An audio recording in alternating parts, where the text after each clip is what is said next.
Good morning, Hiba. It's great to see you again. How are you today? Good morning. I'm great. Nice to see you too. Let's start our session by revising the problem. So, Hiba, the main problem you have been facing is the lack of active participation in class discussions and activities, which had led to a disengaged and uninterested learning environment in math. This also has affected the classroom environment and negatively impacted students' academic performance and skills. Indeed, that's the problem I have been facing for the past 4 months. Perfect. Can you tell me, Hiba, how have things been since our last coaching session?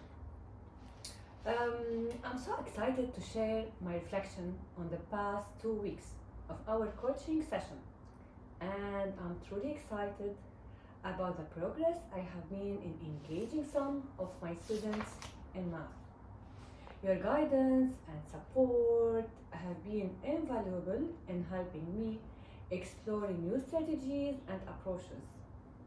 Actually, I have implemented some strategies that help to engage grade 6 students in the class. Some students are more actively participating and showing enthusiasm for math. I have noticed around a 25% increase in my students' engagement. However, not all grade 6 students participate at the same pace. I appreciate your honesty, Hiba. It's great to notice an improvement within a short period of time. Well, we must continue working to reach our goal. Hiba, would you like to set new goals or continue working on your goal? For now, I have noticed around 25% increase in my students' engagement. I would like to work on my teaching style and method strategies to engage around half of the class and reach hopefully 50%. Wow, that's really great. Continue all that you have started and work towards your goal. Now let's explore the benefits of the strategies you've implemented. Based on your experience, how would the strategies that you used improve students' engagement in class? Some students seem more interested when I use hands-on activities.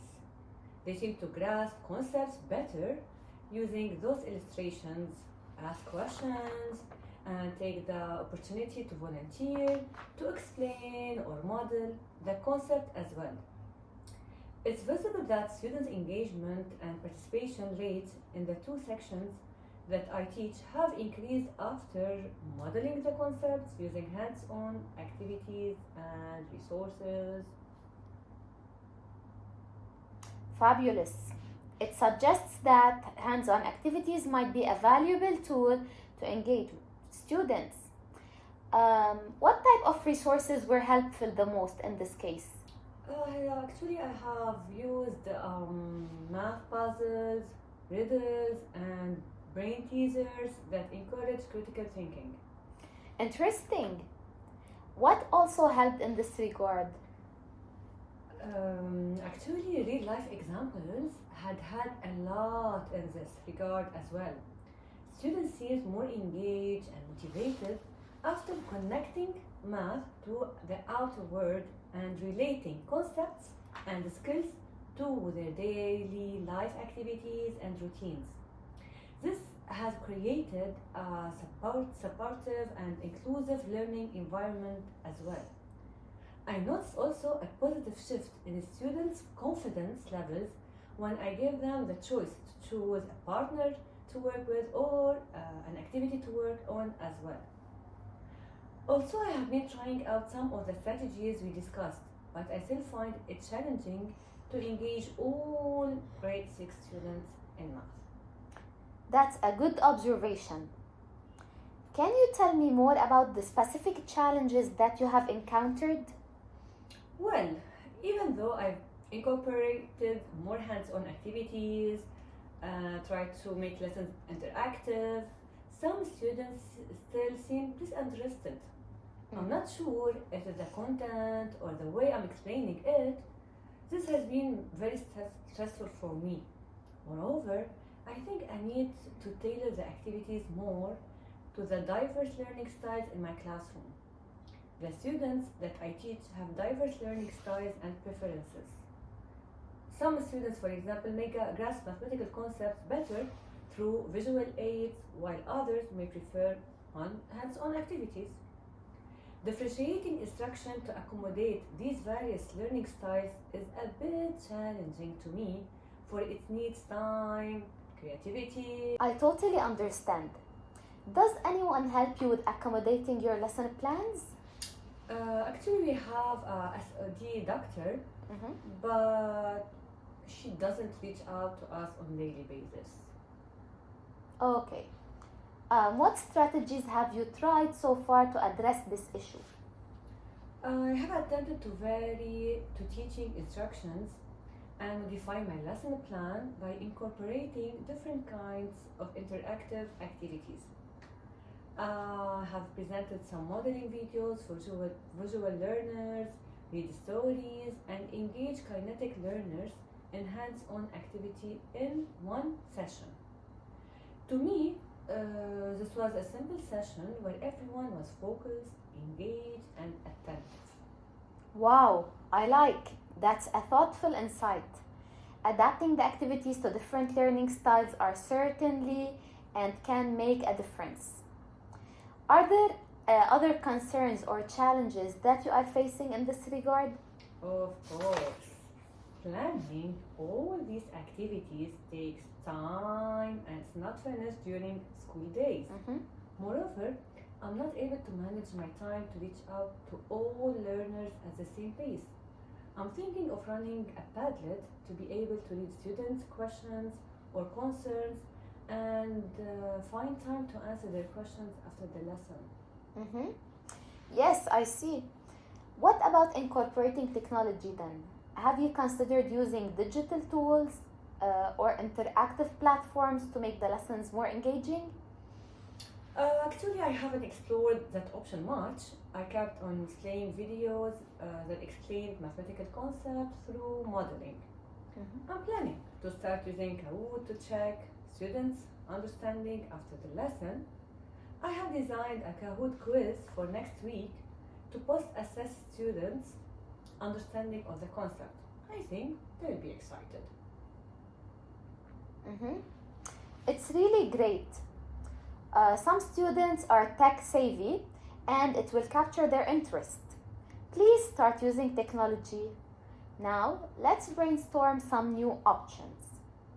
What are some strategies or techniques you haven't tried and you would try? In other words, what can you do differently? I'm planning to invite guest speakers from various professions to talk about how they use math in their jobs, which will stimulate students and encourage them more. Additionally, I'm planning to run hands-on projects like STEM projects, which will motivate students and enable them to solve real-world problems using math. Mhm. Those are excellent suggestions. When are you planning to start this? I'm willing to start them when we come back from the winter break. Perfect. Which of these options are the most exciting to you to try? And what steps would you take to implement them? Actually, I'm excited about bringing in guest speakers. I'll start by reaching out to professionals in the community and coordinating their visits. As for hands-on projects, I will find time to plan a few to integrate them into my upcoming lessons. For the STEM projects, I'm planning to organize a STEAM fair at the end of the semester where students will be using math, science, technology, and engineering to solve real-life problems. I'm planning also to arrange visits to places like science museums or businesses that incorporate math in their operations and integrate math challenges or scavenger hunts during the trip. Wow, that sounds like a solid plan. Hiba, you can use learning maps as well. Those are powerful because their visual deception of the unit keeps students and teachers on track.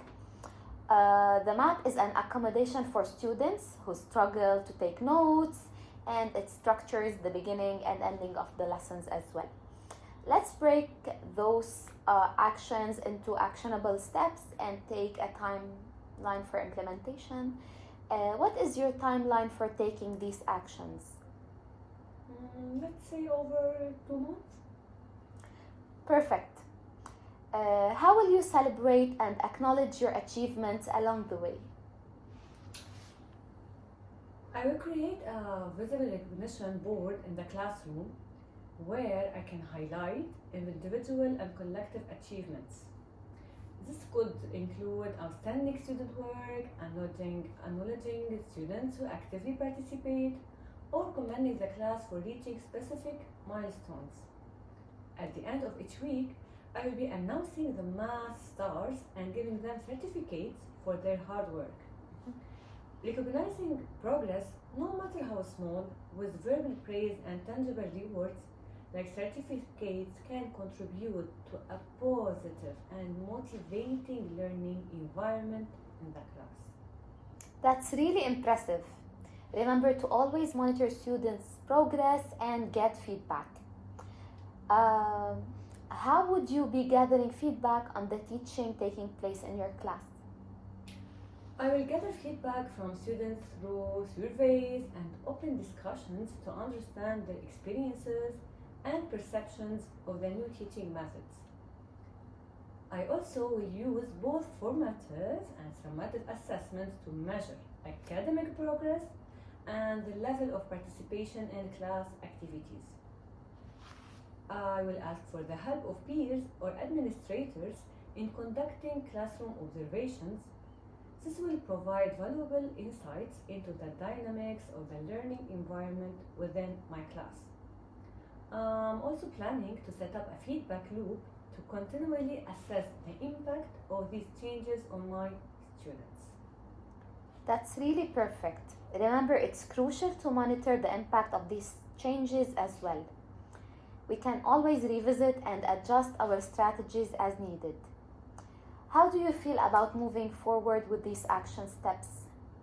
I feel more optimistic and ready to try new approaches. Thanks for helping me through this process. I feel more powerful and capable now. That's very nice to hear. You're welcome, and remember, it's a continuous learning process. I'm here to assist you along the way. Let's reconvene in a couple of weeks to evaluate your progress and make any necessary adjustment. Thank you. I look forward to that. Thank you, Hiba. Have a great day ahead.